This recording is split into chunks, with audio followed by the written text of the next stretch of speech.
Assalamualaikum warahmatullahi wabarakatuh.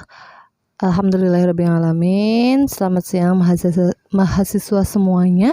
Semoga mahasiswa semua dalam keadaan sehat semua ya. Bisa mengikuti kuliah daring pada hari ini.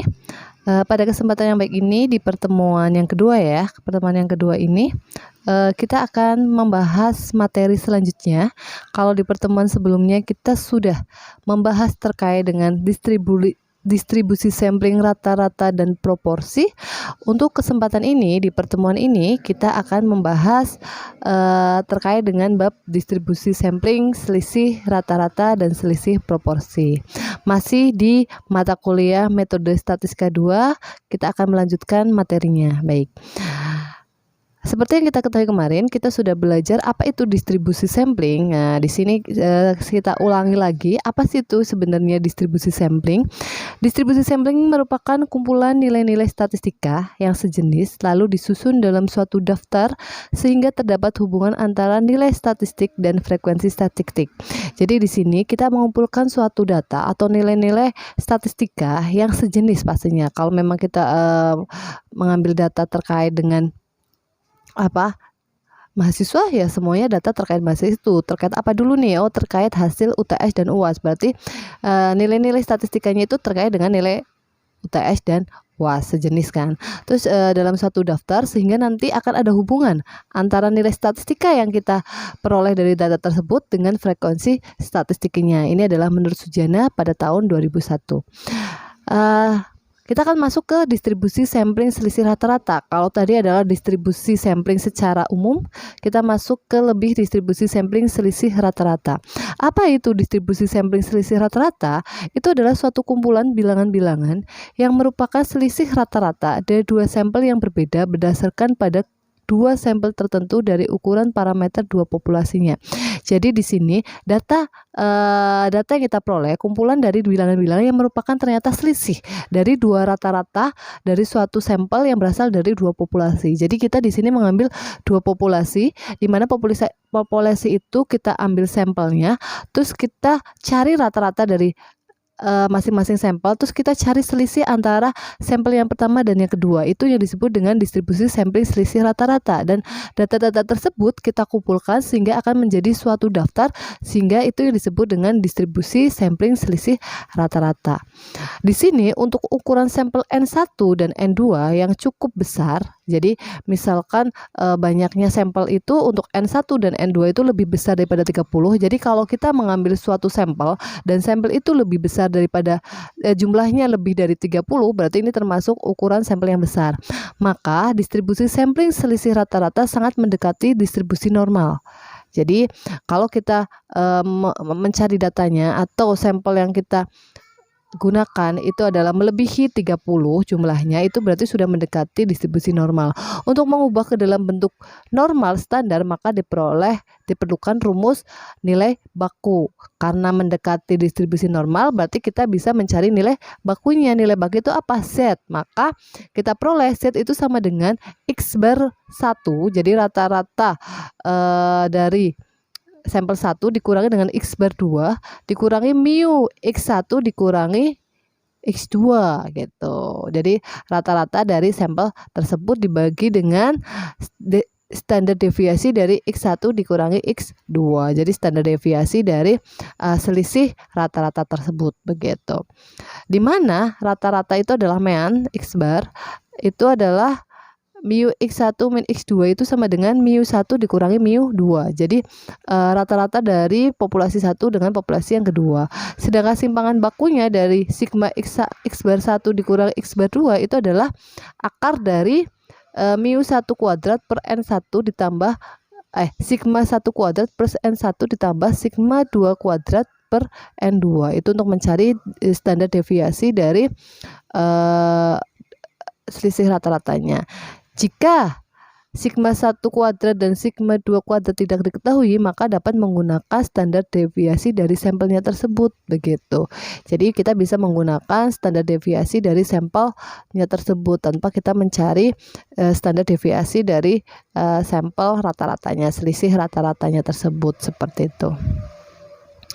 Di sini nih ya, mungkin kurang jelas. Nah ini maaf seperti ini.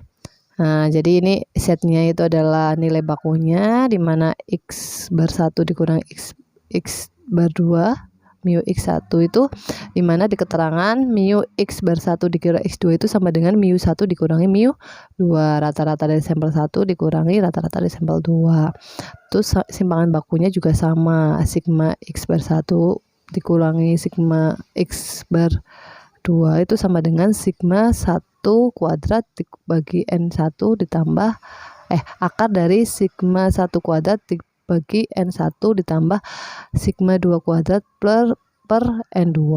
Jika sigma 1 kuadrat dan sigma 2 kuadratnya tidak diketahui, kita bisa langsung menggunakan standar deviasi dari sampel tersebut.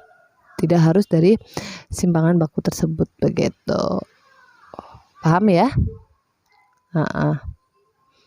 Terus kita masuk ke contoh soalnya ya. Di sini ada contoh soal di mana contoh soalnya itu adalah pegawai perusahaan Global Network Inspection pada divisi inspeksi pembongkaran mempunyai gaji rata-rata sebesar $4.300 per bulan. Berapa itu kalau dijadiin rupiah ya? Dikalikan 11.000 ya? Atau sekarang berapa sih? 14.000 ya? Sedangkan divisi inspeksi pengangkutan mempunyai gaji $3.750 per bulan.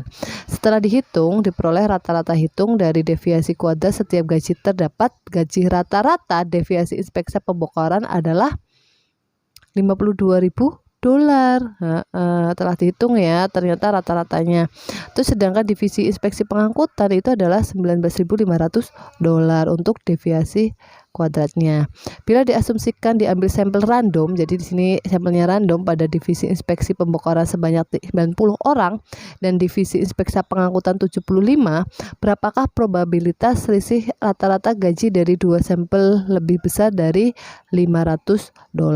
Jadi di sini nanti diketahui N1, N2, sigma 1, sigma 2, terus mu 1, mu 2 ya. Nah, di sini ada satunya untuk divisi inspeksi pembongkaran. Itu diketahui mi satunya adalah $4.300.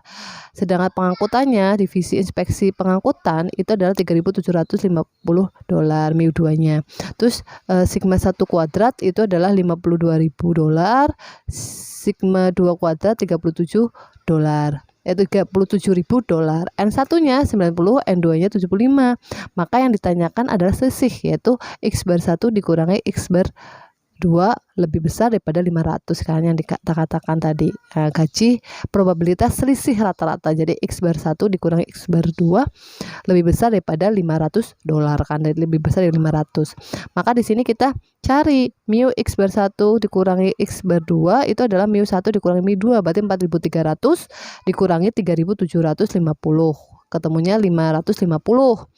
Terus sigma X bar 1 min X2 kuadrat itu adalah akar dari sigma 1 kuadrat per N1 plus sigma 2 kuadrat per N2. Kita masukkan nilainya sehingga diperoleh akar dari 52.000 dibagi 90 ditambah 37.000 dibagi 75, sehingga menggunakan kalkulator ya akan diperoleh 32,72783389. Setelah ketemu seperti ini, kita masukkan kepada rumus nilai bakunya, yaitu set, di mana set itu sama dengan X bar 1 dikurangi X bar 2 dikurangi mu X bar 1 dikurangi X bar 2 per sigma X bar 1 dikurangi X bar 2. Sehingga diperoleh 500 kan tadi selisihnya. Terus dikurangi 550 per 32,72783389, sehingga diperoleh adalah nilainya minus 1,52775, atau kita bulatkan menjadi minus 1,53 biar mempermudah membaca di tabel. Nah, setelah itu karena ini adalah lebih besar, karena itu adalah setnya itu di sebelah minus, berarti kan di sebelah kiri, yaitu minus 1,53. Maka karena lebih besar pada setnya itu atau lebih besar pada 500, maka daerah yang diarsir adalah yang lebih sebelah kanan, karena sebelah kanan itu 0, ke daerah sebelah kanan itu 0,5, sedangkan kita akan mencari nilai 0 sampai setnya ya enggak. Luas kanan itu kan 0 sampai ke kanannya itu kan 0,5. Terus daerah yang kedua yang sebelah kiri itu 0 sampai Z itu adalah kalau kita menggunakan tabel itu akan ketemu 0,4370 ya. Ya, karena Z-nya itu kan tadi 1,53. Kalian langsung cari aja 0 sampai 1,53 sehingga diperoleh 0,4370. Kita jumlahkan, maka luas sebelah kanan set itu adalah 0,9370. Kesimpulannya, kita peroleh jadi probabilitas selisih rata-rata gaji dari dua sampel lebih besar daripada $500 itu adalah 0,9370 sesuai dengan perhitungan, atau kalau kita jadikan persentasi menjadi 93,70% begitu. Sampai sini ada yang mau ditanyakan? Paham ya terkait dengan distribusi sampling selisih rata-rata? Sangat mudah ya. Jadi kita hanya mencari daerah nilai bakunya, daerah apakah probabilitas itu lebih besar dari probabilitas suatu itu nilainya berapa, seperti itu. Jadi peluang suatu selisih rata-rata gaji dari dua sampel itu seperti apa begitu. Ada yang mau tanyakan? Oke, tidak ada ya. Kalau tidak ada, baik, kita lanjutkan materinya ya. Materinya untuk sekarang tadi kita sudah membahas terkait dengan distribusi sampling selisih rata-rata. Kita lanjutkan ke distribusi sampling selisih proporsi, begitu ya. Jadi di sini apa itu distribusi sampling selisih proporsi? Itu adalah kumpulan bilangan-bilangan yang merupakan selisih proporsi dua sampel yang berbeda berdasarkan pada dua sampel tertentu dari ukuran parameter dua populasinya. Jadi hampir mirip dengan distribusi sampling selisih rata-rata ya, di mana itu adalah kumpulan-kumpulan dari suatu bilangan, di mana itu adalah selisih proporsinya dari dua sampel. Sampel itu adalah sampel yang berbeda dan berasal dari populasi yang berbeda pula. Untuk rumus-rumusnya, untuk rata-rata rumus-rumusnya itu ada rata-rata proporsi dan simpangan batu proporsi. Untuk rata-rata proporsi itu adalah mu X1 per N1 min X2 per N2. Ini adalah lambang dari selisih proporsi ya. Jadi mu, intinya mu adalah rata-ratanya. Untuk rata-rata proporsi itu sama dengan pi1 dikurangi pi2. Sedangkan simpangan batu proporsinya yaitu sigma X1 per N1 min X2 per N2, ini adalah lambang proporsi, itu adalah akar dari pi1 dikalikan 1 min pi1 per N1 tambah pi2 kali 1 min pi2 per N2, seperti itu. Jadi itu kalian ingat-ingat, ini adalah rumus untuk kita mencari rata-rata dan simpangan bakunya. Setelah itu ternyata distribusi sampling itu sendiri itu adalah suatu selisih proporsi itu nilainya itu mendekati distribusi normal, ternyata sama seperti pada distribusi sampling selisih rata-rata, di mana nilainya itu mendekati distribusi normal, di mana mereka harus mempunyai sampel yang cukup besar, yaitu untuk N1, N2 itu harus lebih besar pada 30.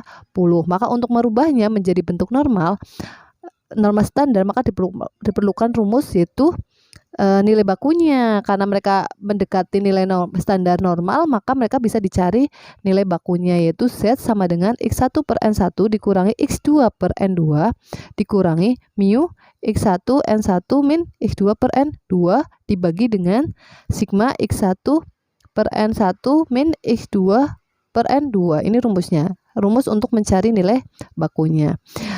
Terus jika P1 dan P2 itu tidak diketahui, jadi dalam suatu kasus atau suatu persoalan atau soal itu P1 dan P2-nya itu tidak diketahui, maka dianggap sama nilai P1 dan P2-nya, yaitu di mana P1 sama dengan P2 itu sama dengan P. P sendiri bisa kita cari dari X1 ditambah X2 per N1 tambah N2. Secara tidak langsung, maka standar baku atau simpangan bakunya itu untuk proporsinya menjadi sigma X1 per N1 dikurangi X2 per N2 sama dengan akar dari P kalikan 1 min P kalikan 1 per N1 plus 1 per N2, seperti itu. Itu jika P1 dan P2-nya tidak diketahui, kalian bisa menggunakan rumus ini. Kita masuk ke contoh soal ya. Jadi itu adalah rumus-rumus yang harus kalian pahami pada distribusi sampling selisih proporsi. Nah, contoh soalnya di sini ada Alia dan Desi akan melakukan sebuah pertandingan melempar sekeping uang logam. Jadi mereka akan melakukan pertandingan melempar uang logam, di mana Desi itu akan memperoleh 8 sisi gambar lebih banyak daripada Alia. Jadi ada syaratnya, Desi lebih banyak gambarnya daripada Alia, dan mereka akan diberi kesempatan masing-masing itu sebanyak 40 kali pelemparan. Maka berapa peluang Desi itu akan memenangkan pertandingan itu, dan berilah saran apakah Desi akan ikut dalam pertandingan atau tidak nih. Habis kalian tahu Desi akan menang atau tidak, berilah saran jika harapan kemenangannya itu harus sebesar 15% atau lebih gitu. Jadi nanti kita cari probabilitas untuk selisihnya itu adalah lebih daripada 15%. Nah, di sini diketahui bahwa Pi1 dan Pi2-nya adalah 50% karena mereka mempunyai yang sama ya, perlakuan sama. N1 dan N2-nya juga sama, yaitu 40. Maka kita bisa mencari mu X1 per N1 per dikurangi X2 per N2 atau mu proporsinya, yaitu Pi1 dikurangi Pi2. Hasilnya adalah 0. Terus kita juga bisa mencari simpangan baku dari proporsinya, yaitu akar dari Pi1 dikalikan 1 min Pi1 per N1 ditambah Pi2 dikalikan 1 min Pi2 per N2. Kita masukkan sehingga diperoleh nilainya adalah 0,118 bla bla bla.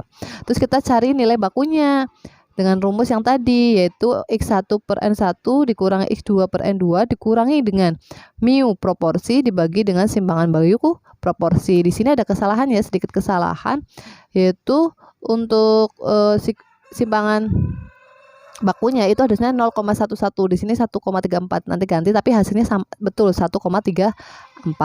Setelah kita tahu Z-nya itu adalah 1,34, kita cari pada distribusi normalnya. Berarti kan karena lebih besar daripada 15%, maka di daerah sebelah kanan, yaitu dimana luas kanan itu dari 0 sampai akhir itu adalah 0,5, sedangkan nilai 0 sampai Z dari 1,34 kalau sesuai dengan tabel itu adalah 0,4099.